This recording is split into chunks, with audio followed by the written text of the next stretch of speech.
बिस्मिल्लाहिर्रहमानिर्रहीम, अस्सलाम वालेकुम। आप सभी का इस्तकबाल है। आप देख रहे हैं खबरनामा। आपका मेजबान मीर हिलाल हाजुरी हाजिर खिदमत। खबरनामे में मुतअद्दिद खबरें आया चाहती हैं, लेकिन सबसे पहले सबसे बड़ी खबर जम्मू से कर लेते हैं। जी हाँ, मरकजी दाखिला वजीर अमित शाह ने आज नई दिल्ली से जम्मू कश्मीर के नए SRO 34 के तहत भर्ती होने वाले नौजवानों को वर्चुअली तौर पर तकर्री लेटर तकसीम किए और ई बसों के अलावा कुछ दीगर तरक्याती प्रोजेक्टों का भी वर्चुअली उन्होंने इफ्तिताह किया। जम्मू के कन्वोकेशन सेंटर में हुई इस तकरीब में लेफ्टिनेंट गवर्नर मनोज सिन्हा और इंतजामिया के सीनियर अफसरान जो है वो शामिल थे। और इस मीटिंग के अंदर और क्या कुछ किया गया है वो हम आप तक पहुंचाने की कोशिश करेंगे। और इस हवाले से शिल्पा इस वक्त हमारे साथ मौजूद है। शिल्पा, जानना चाहेंगे कि आज जो ये तकरीब थी जम्मू के कन्वोकेशन सेंटर में, माना जा रहा है कि SRO 34 के तहत कुछ वर्चुअल ऑर्डर्स भी दाखिला वजीर यानी अमित शाह की जानब से तकसीम किया गया, और क्या कुछ एजेंडा था आज इस मीटिंग के अंदर? देखिए, आपको बता दें कि जम्मू के कन्वेंशन सेंटर पे जहां पे गृह मंत्री अमित शाह वर्चुअली मोड पर रहे और LG मनोज सिन्हा वहां पर पहुंचे, और साथ ही साथ मैं आपको बता दूं कि कई सारे अफसरान वहां पर मौजूद थे। साथ ही साथ चीफ सेक्रेटरी अटुल डुल्लू भी वहां पर मौजूद थे, जहां पर आज जितने भी JKAS ऑफिसर्स हैं उन्हें जो है अपॉइंटमेंट लेटर जो है वो दिया गया। और साथ ही साथ जो ई बसेज है उसका उद्घाटन भी गृह मंत्री अमित शाह के द्वारा किया गया, हरी झंडी दिखाई गई। और उसके बाद आज से जो है वो ई बसेज चलना अब जम्मू की सड़कों पर जो है वो शुरू हो जाएंगे। इन 100 ई बसेज में 75 ई बसेज ऐसी हैं जो कि 9 मीटर की हैं, जो कि जम्मू के अंदर रूट पर चलेंगी, और 25 ई बसेज ऐसी हैं जो कि 12 मीटर लंबाई इनकी है, और ये ई बसेज जो है वो भारी रूट पर चलेंगी। और ई बसेज का जम्मू की आम जनता बेसब्री से इंतजार कर रही थी, क्योंकि काफी समय से ये जम्मू के भगवती नगर स्टेशन पर जो है वो पड़ी रही थी और काफी लंबा समय हो चुका था।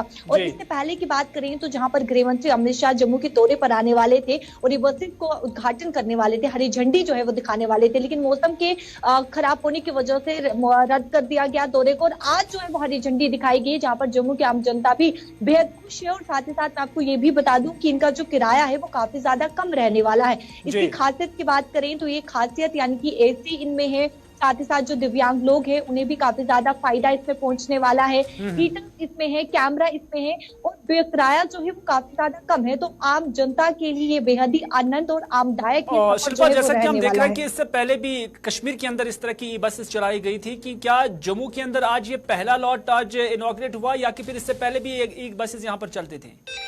जी बिल्कुल, देखिए कश्मीर घाटी में ई बसेस को पहले ही चलाया गया था, और उसी समय ई बसेस को जम्मू में भी लाया गया था। इससे पहले ट्रायल हुए, और ट्रायल होने के बाद यानी कि कुछ समय के बाद जब ट्रायल हो गए और सक्सेसफुली वो ट्रायल रहे, तो उसके बाद उद्घाटन की तैयारी की गई। LG मनोज सिन्हा के द्वारा ये उद्घाटन होना था, लेकिन उनका यानी कि ये जिस तरीके से उद्घाटन था उसको रद्द करना पड़ा, डिले करना पड़ा। तो अब जाकर, इससे पहले कोई भी ई बसेस जो है वो सड़कों पर नहीं दौड़ती थी, लेकिन अब ये ई बसेस जो है वो सड़कों पर दौड़ेंगी, जम्मू के रूट पर दौड़ेंगी और जम्मू के भारी रूट पर दौड़ेंगी। और साथ ही साथ मैं आपको ये भी बता दूं कि गृह मंत्री अमित शाह ने ये भी कहा, जब JKAS ऑफिसर्स को अपॉइंटमेंट लेटर दी गई तो साथ ही साथ उन्होंने ये भी कहा, जम्मू से अपडेट कर रही थी, जो हमें बता रही थी कि आज का जो ये इवेंट था इसमें क्या कुछ होने वाला है। हालांकि अमित शाह जो कि दाखिला वजीर है, उनकी जानब से जो इस तकरीब से खिताब भी किया गया है, उसमें क्या कुछ किया गया, आइए आपकी नजर करते हैं।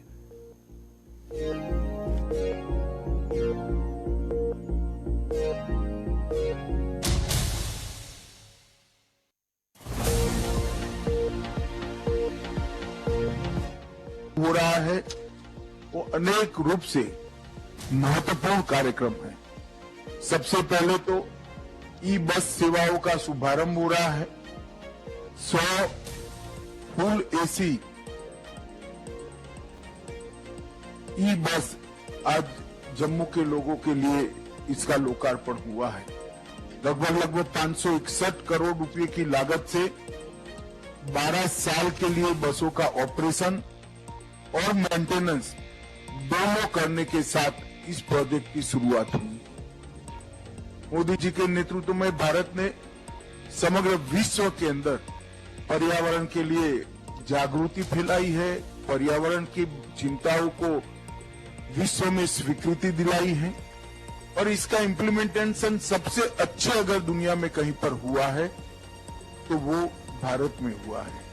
पेरिस समझौते की सभी चीजों को भारत ने जमीन पर उतारा है, और समग्र देश के अंदर ई बसों के लिए भारत सरकार ने जो योजना लागू की है, इसके तहत आज 100 ई बस जम्मू को लोकार्पित करते हुए मुझे बहुत बहुत आनंद हो रहा है। इसमें 25 बसें 12 मीटर वाली हैं, 75 बसें 9 मीटर वाली हैं। मैंने खुद इन बसों की डिजाइन पहले भी देखी है। जम्मू के लोगों के लिए एक भरोसेमंद, आरामदायक, किफायती और लंबे समय चलने वाली पब्लिक ट्रांसपोर्ट की सुविधाएं आज से शुरू होगी। जम्मू से माता वैष्णो देवी कटरा, कठुआ, उधमपुर और आंतरिक शहर के मार्गों पर भी ये बसें चलेगी और इसका संचालन टाटा मोटर जैसी विश्वसनीय संस्था को दिया गया है। मुझे विश्वास है कि आने वाले दिनों में आवागमन की जो तकलीफें होती हैं, इसको कम करने के लिए और पर्यावरण को स्वच्छ रखने के लिए दोनों दृष्टि से ये ई बस बहुत उपयोगी सिद्ध होगी, इसका विश्वास है। आज इसके साथ साथ जम्मू कश्मीर के संयुक्त प्रतियोगिता की परीक्षा 2024 में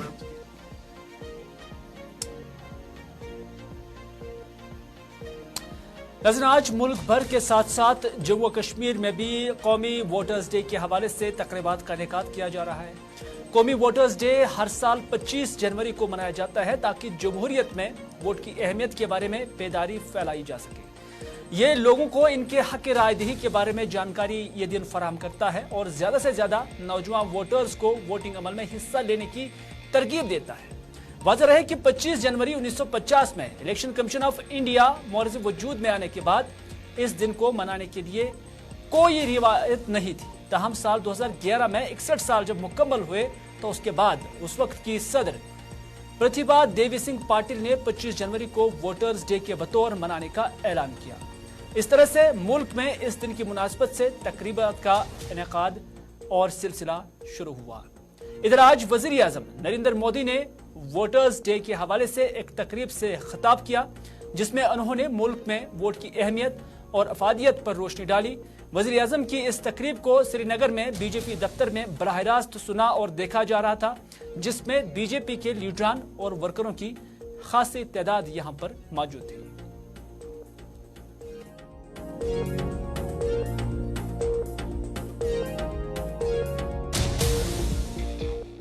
जी, यहाँ पे आज यूथ आया है, कम से कम 100 की तादाद है, जिन्होंने आज रजिस्ट्रेशन की, जो मोदी जी के काम से इंस्पायर हुए हैं।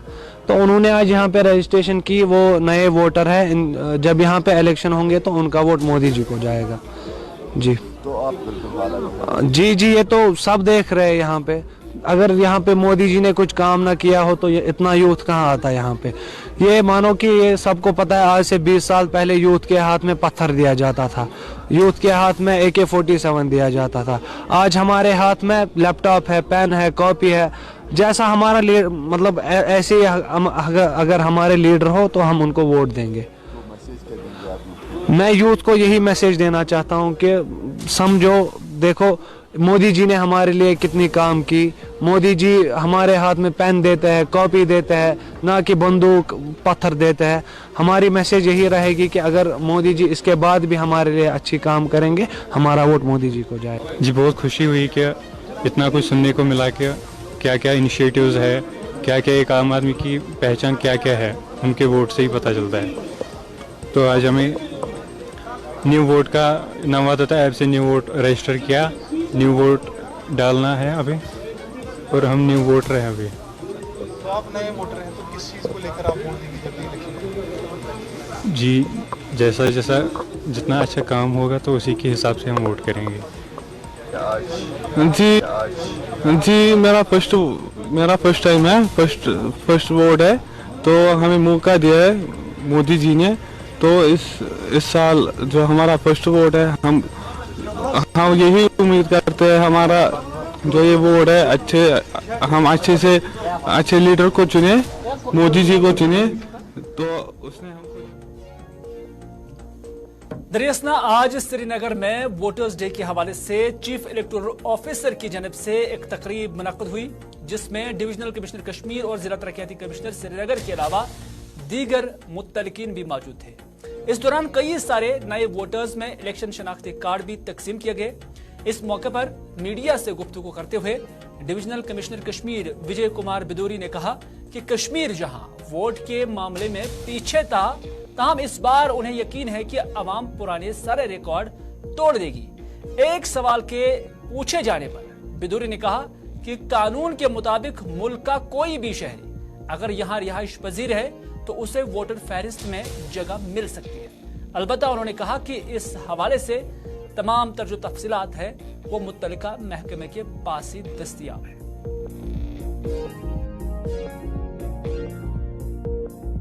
आपसे पुनः मेरी रिक्वेस्ट रहेगी, अभी आने वाला इलेक्शन है तो इससे पहले आप सभी एक बार प्लीज अपनी वोटर लिस्ट जरूर चेक कर लें, क्योंकि अभी आपके पास एक और मौका आएगा जिसमें आप इसको अपडेट करा सकते हैं। अगर किसी ने फॉर्म 8 है, ए है या 8 है या 7 है या 6 है, आप उसको भर सकते हैं। तो अगेन मेरी आपसे फिर से रिक्वेस्ट है कि जैसा वोटर्स डे हम जानते हैं ये बहुत इंपॉर्टेंट एक्सरसाइज है और हमें फ़ख्र है कि हम लार्जेस्ट डेमोक्रेसी है पूरे वर्ल्ड की, और उसमें भी इस बार सारी वोटिंग परसेंटेज के रिकॉर्ड तोड़ देंगे। साथ के साथ आपकी सहूलियतों का भी इंतजाम। सर 2,31,000 वोटर्स एड हुए हैं फाइनल इलेक्टोरल रोल में। सर इसमें ये जानना चाहिए कि तो बाहर के नॉन डोमिसाइल पहले थे, अब उसमें आपके डोमिसाइल मिला। देखिए ये डाटा जो है अभी ऑफ हैंड तो मेरे पास है नहीं, बट जैसा हमारा देश का कानून है कि ऑर्डिनरी रेजिडेंस अगर है और सिटीजन ऑफ इंडिया है तो उसको जो है वोटर लिस्ट में जगह मिलती है। नाज़रीन, आपको याद ही होगा कि इंडिया अलायंस जो बना था या इंडिया ब्लॉक के नाम से भी जिसे जाना जाता था, ये ब्लॉक दरअसल भारतीय जनता पार्टी का मुकाबला करने के लिए बना था। लेकिन कुछ दिनों से देखा जा रहा है कि इस ब्लॉक के अंदर कहीं ना कहीं शिगाफ पड़ रही है, और ये शिगाफ ठीक उस वक्त जाहिर हुआ जब वेस्ट बंगाल की चीफ मिनिस्टर और तृणमूल कांग्रेस की सदर ममता बनर्जी ने यह ऐलान किया कि वो वेस्ट बंगाल के अंदर इलाहिदा तौर पर चुनाव लड़ेगी, यानी लोकसभा इंतखाबात का उन्होंने जिक्र किया था। और उसके बाद इस इतिहाद पर सवालात उठने शुरू हो गए और कांग्रेस ने डैमेज कंट्रोल के तौर पर कहा कि वेस्ट बंगाल में ममता बनर्जी को कॉन्फिडेंस में लिए बगैर चुनाव मुमकिन नहीं है।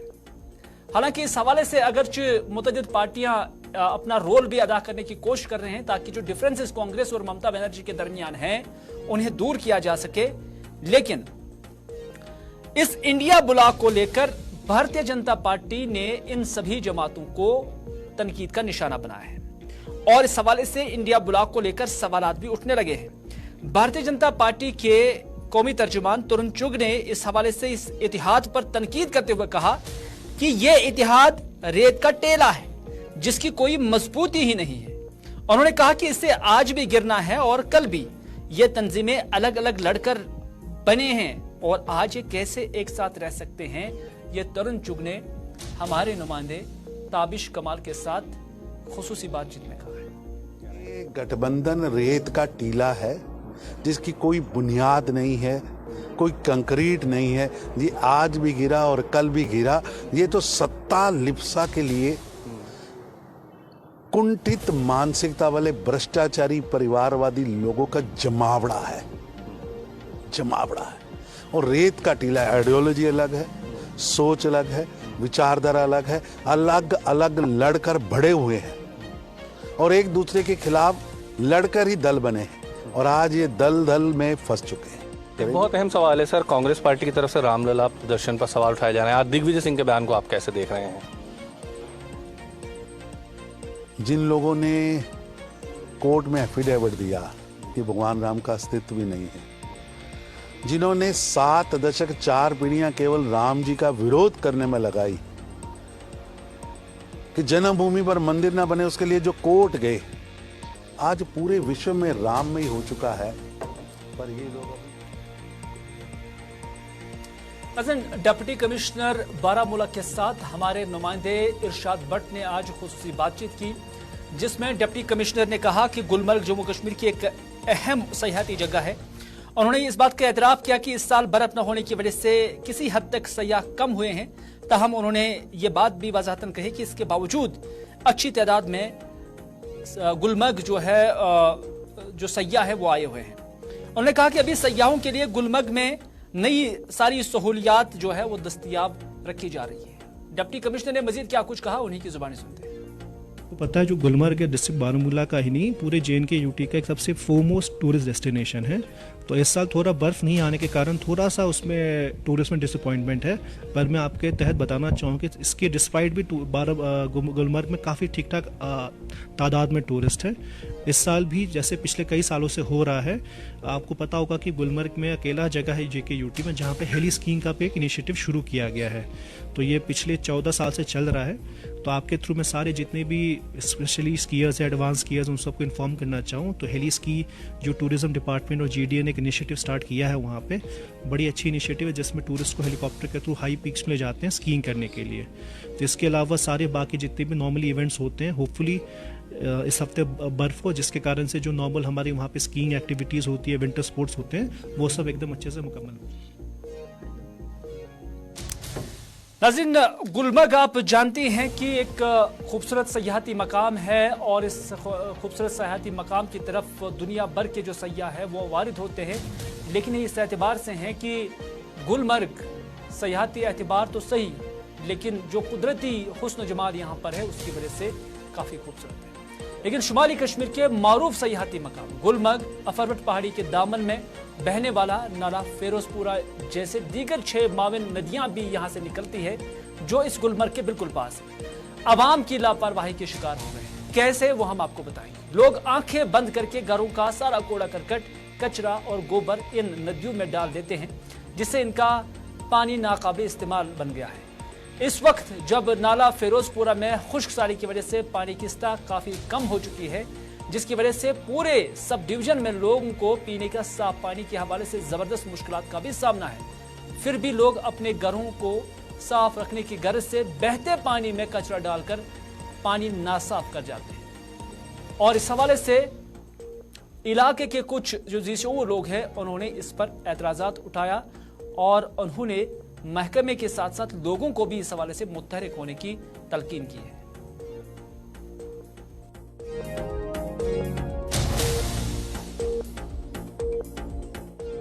इस टाइम खराब है, हम नमाजें पढ़ रहे हैं, दुआएं मांगे रहे हैं कि अल्लाह बर्फ क्यों नहीं हो रही है या बारिशें क्यों नहीं हो रही है, लेकिन उसका बेसिक वजह जो है हम खुद माहौल को जो है आलूदा करते हैं। होना ये चाहिए था जो हम बाजार से पॉलिथीन लाते हैं, लिफाफे लाते हैं, दूध के पैकेट्स लाते हैं, बच्चों के लिए डायपर लाते हैं, या तो इंडिविजुअल तरीके से अलग अलग घर में जो है उसको अलग से ज़ाया किया जाए, ऐसे रोडों पे रस्तों पे न डाला जाए, जिसकी वजह से जो है हमारा पीने का पानी, इरिगेशन का पानी वो भी खराब हो जाता है जब हम उसके साथ मिलाते हैं, और रोडों पे भी जो है नुकसान होता है।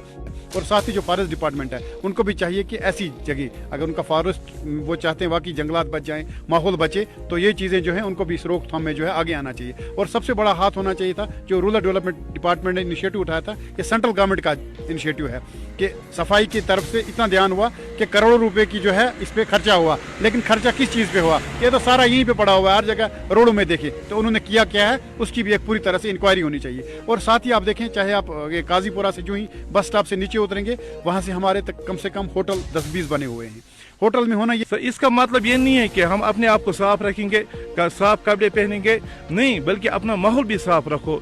जो सड़कें हैं, नदी है, नाले हैं, इनको भी साफ रखो। जो कचरा है इसको हम कहीं जमीन में दफनाएंगे, जमीन में फेंकेंगे, जमीन के अंदर कोई कहीं ऐसा, या गवर्नमेंट ने बहुत सारी जगहों पे ऐसे वो डस्टबिन रखे हैं।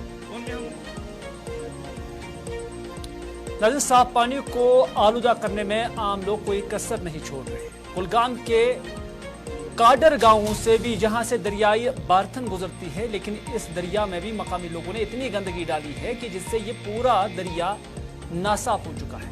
इस हवाले से एक बुजुर्ग खातून ने बात करते हुए कहा कि एक वक्त था जब इस दरिया से लोग पीने के लिए पानी इस्तेमाल करते थे, लेकिन वक्त गुजरने के साथ साथ लोगों ने इस दरिया में गंदगी के ढेर डाले हैं, जिसकी वजह से अब ये दरिया तबाही के दहाने पर पहुंच गया है।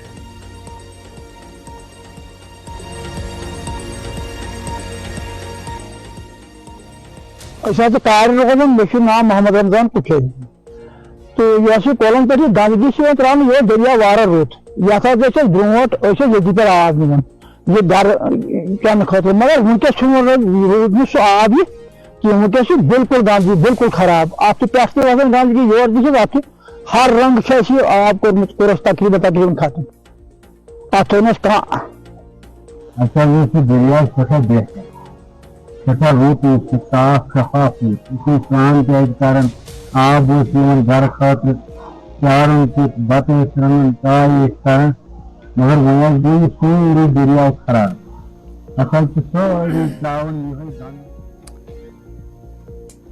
नाज़रीन, इसी के साथ खबरनामे का ये शुमारा इख्तिताम पजीर हुआ। चाहता है अपने मेज़बान को दीजिए इजाज़त, इस वादे के साथ कि अगर ज़िंदगी रही तो आपसे फिर होगी मुलाकात। तब तक के लिए खुदा हाफिज़, फी अमानिल्लाह।